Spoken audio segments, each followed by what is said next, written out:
Something was terribly wrong with Max, and David Richardson had no idea what it was. For 3 straight days, their golden retriever had refused to leave his daughter's bedroom. The usually playful dog now stood guard at 7-year-old Emma's bedside, his warm body pressed against her back every single night. David stood in the doorway of Emma's room at 2 in the morning, watching the strange scene unfold once again. Max's eyes were wide open, alert, protective. The dog's head rested on Emma's pillow, and whenever she shifted in her sleep, Max would adjust his position to maintain contact with her back. It was as if he was glued to her. "This isn't normal, Sarah," David whispered to his wife, as Sarah rubbed her tired eyes. "Maybe he's just being protective. Emma did fall off her bike last week. Maybe he sensed she was hurt." But Emma had been fine after that fall. Just a scraped knee and bruised elbow. Nothing that would explain Max's obsessive behavior. The dog had been with their family for 5 years, and he'd never acted this way before. He was gentle, obedient, and loved everyone equally. But now, he wouldn't eat his meals unless Emma brought the bowl to her room. He wouldn't go outside unless David practically dragged him. And even then, Max would rush back within minutes, sprinting up the stairs to Emma's bedroom. The next morning, David decided to take action. He called their veterinarian, Dr. Morrison, and described Max's behavior in detail. "Bring him in today," Dr. Morrison said, concern evident in his... At the clinic, Dr. Morrison conducted a thorough examination of Max. The dog was healthy, perfectly fine. No injuries, no signs of illness, nothing that would explain his actions. "Mr. Richardson," Dr. Morrison said carefully, "I've seen cases like this before. Dogs have an extraordinary sense of smell and can detect chemical changes in the human body. Has Emma been feeling unwell lately? Any complaints about pain, dizziness, anything unusual?" David's stomach dropped. "No, she's been fine. She's been her normal, energetic self. Comes home from school, does her homework, plays with her friends. I'd recommend having Emma checked by her pediatrician," Dr. Morrison said gently. "Sometimes dogs can detect medical conditions before we can. They've been known to alert their owners to seizures, heart problems, even cancer in some cases." The word cancer echoed in David's mind as he drove home with Max in the back seat. The dog whined anxiously the entire drive, as if upset about being separated from Emma, even for an hour. That evening, David made an appointment with Emma's pediatrician for the following day, but he wanted to understand what was happening in real time. He needed to see what Max was doing throughout the night. What had triggered this protective instinct?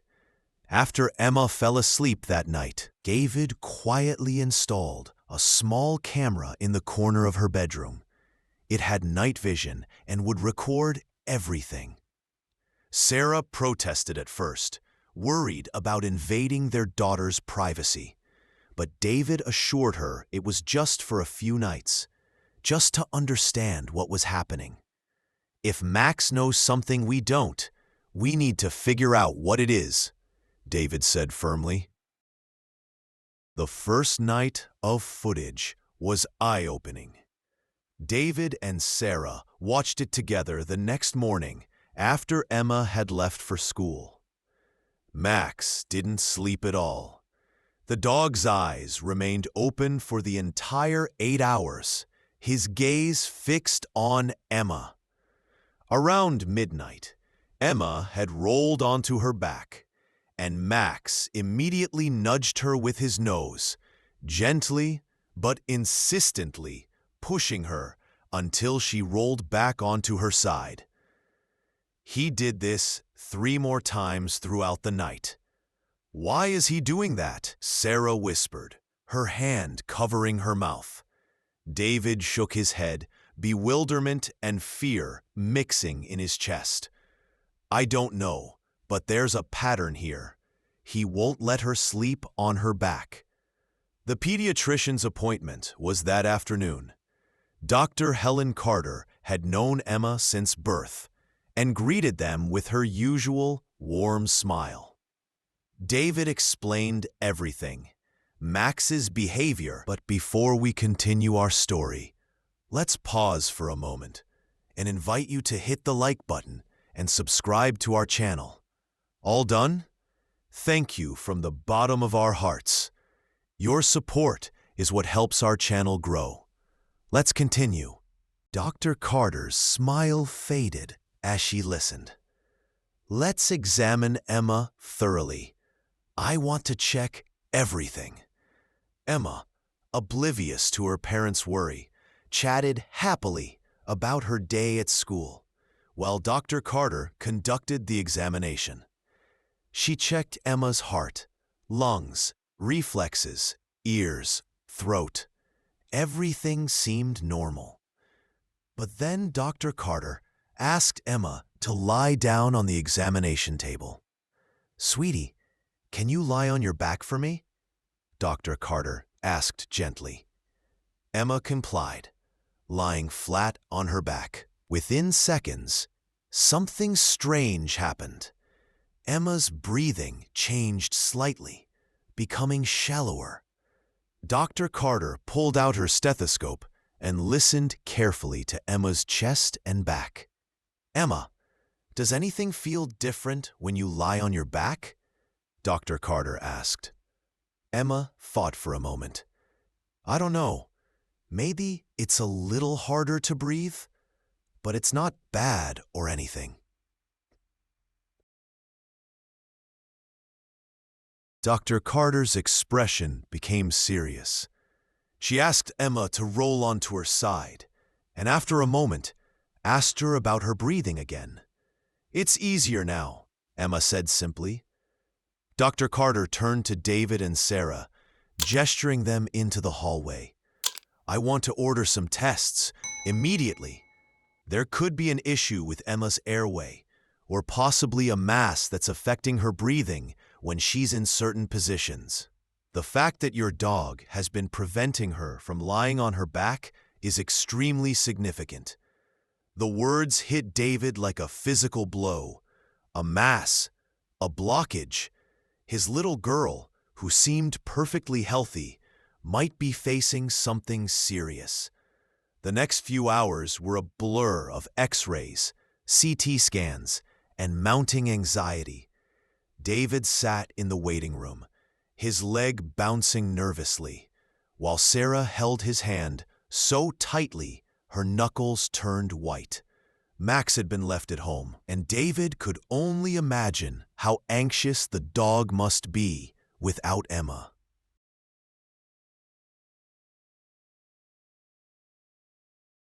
When Dr. Carter finally emerged with another specialist, Dr. James Wu, their faces told David everything before they even spoke. "We found something," Dr. Wu said, leading them to a private consultation room. He pulled up images on a large screen. Emma has a mediastinal mass, a growth in the chest cavity between her lungs. It's positioned in such a way that when she lies flat on her back, it puts pressure on her airway and major blood vessels. When she's on her side, gravity shifts the mass and relieves that pressure. Sarah gasped, tears immediately streaming down her face. David felt the room spin. Is it cancer?" he managed to ask.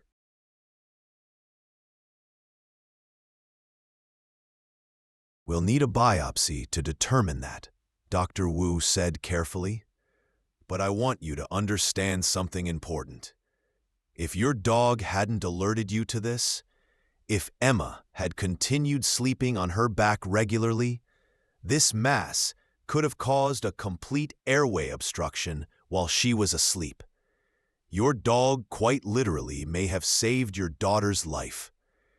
The words hung in the air. Max had known. Somehow, that incredible animal had sensed something was wrong inside Emma's chest and had taken it upon himself to protect her, night after night, refusing to leave her side, refusing to let her position herself in a way that could kill her.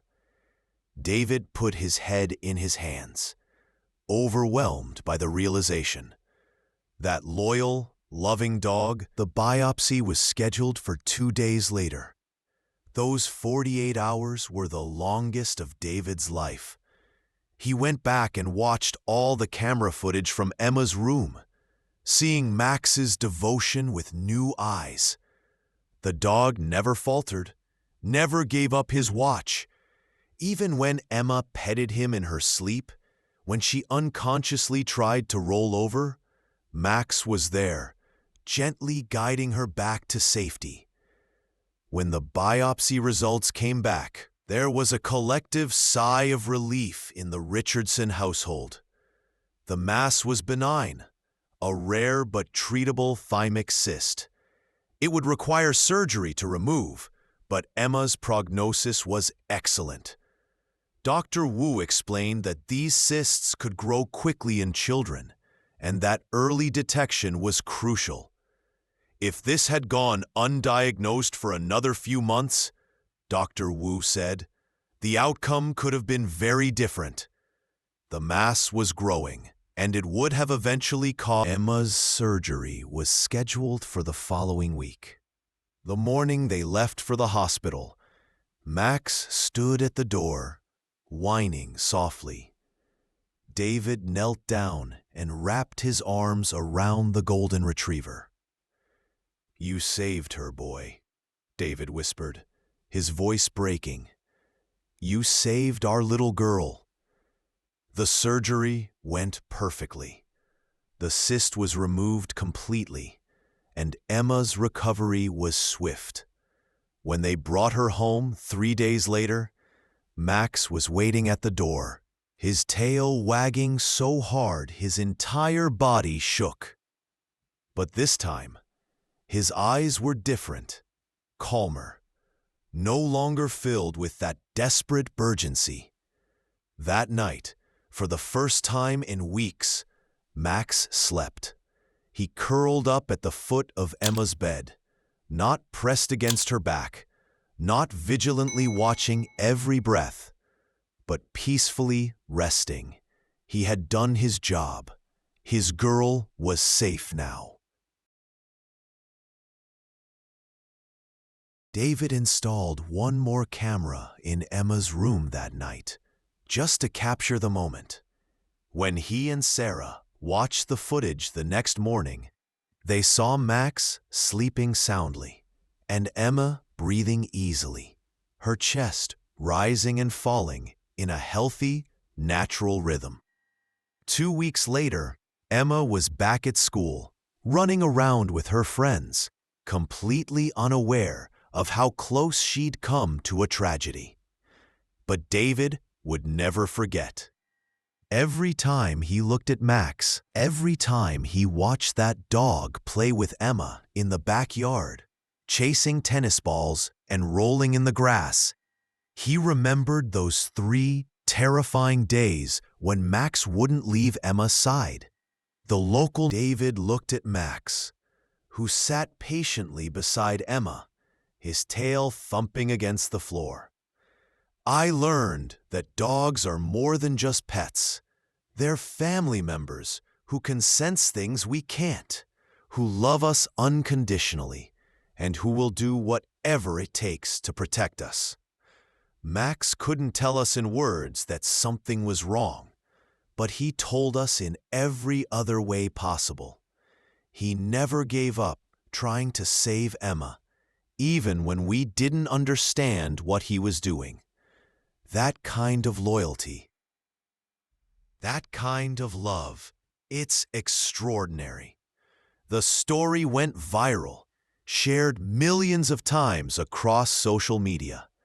People from around the world sent messages, sharing their own stories of dogs who had detected illnesses, prevented accidents, or alerted their families to danger. Max became a symbol of the incredible bond between humans and their canine companions.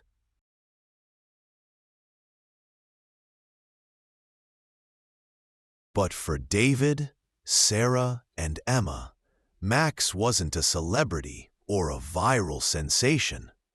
He was simply their hero, the family member who had saved Emma's life when no one else knew she was in danger.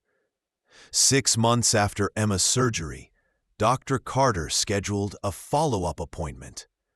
Emma was thriving, completely healthy, with no signs of the cyst returning. As they were leaving the examination room, Dr. Carter called David aside. "You know," she said thoughtfully, "in all my years of practice, I've never seen anything quite like this. Dogs have alerted owners to seizures and low blood sugar, yes, but to detect a mass like Emma's and to understand that her sleeping position was the problem, that's remarkable." Max didn't just sense something was wrong. He understood what needed to be done. That evening, David took Max for a long walk in the park. The golden retriever trotted beside him, happy and content, occasionally stopping to sniff an interesting tree or greet another dog. To any observer, Max looked like an ordinary family pet, enjoying an evening stroll. But David knew better. He knew that inside that furry chest beat the heart of a true hero. As they walked, David thought about all the times he'd almost dismissed Max's behavior as quirky or annoying. What if he hadn't installed that camera? What if he hadn't taken Max to the vet, hadn't listened to Dr. Morrison's advice to get Emma checked? The what-ifs were terrifying, but they also served as a powerful reminder to pay attention, to trust his instincts, and to never underestimate the animals who share our lives. When they returned home, Emma was in the living room doing her homework. Max immediately went to her side, resting his head on her lap. Emma absently scratched behind his ears, focused on her math problems. The scene was so normal, so peaceful, that it was hard to believe how close they'd come to losing it all. David stood in the doorway, watching them, his heart full of gratitude. Max had given them the greatest gift imaginable: more time with Emma, more memories to make, more birthdays to celebrate, more ordinary moments to cherish. As the evening sun cast golden light through the windows, painting the room in warm hues, David made himself a promise. He would never take a single day for granted. He would always listen when something seemed off, when intuition whispered that something wasn't right. Because sometimes heroes don't wear capes. Sometimes they wear fur and have 4 legs and a wagging tail. Sometimes they can't speak our language, but they communicate in ways far more profound than words ever could. And sometimes, just sometimes, all it takes is one loyal dog to remind us that love, in its purest form, means never giving up on those we're meant to protect. If this story touched your heart, please hit that like button and subscribe to our channel for more incredible, true stories. And don't forget to share your own stories about amazing pets in the comments below. We'd love to hear how animals have impacted your life. Thanks for watching, and remember to always pay attention to what your pets are trying to tell you.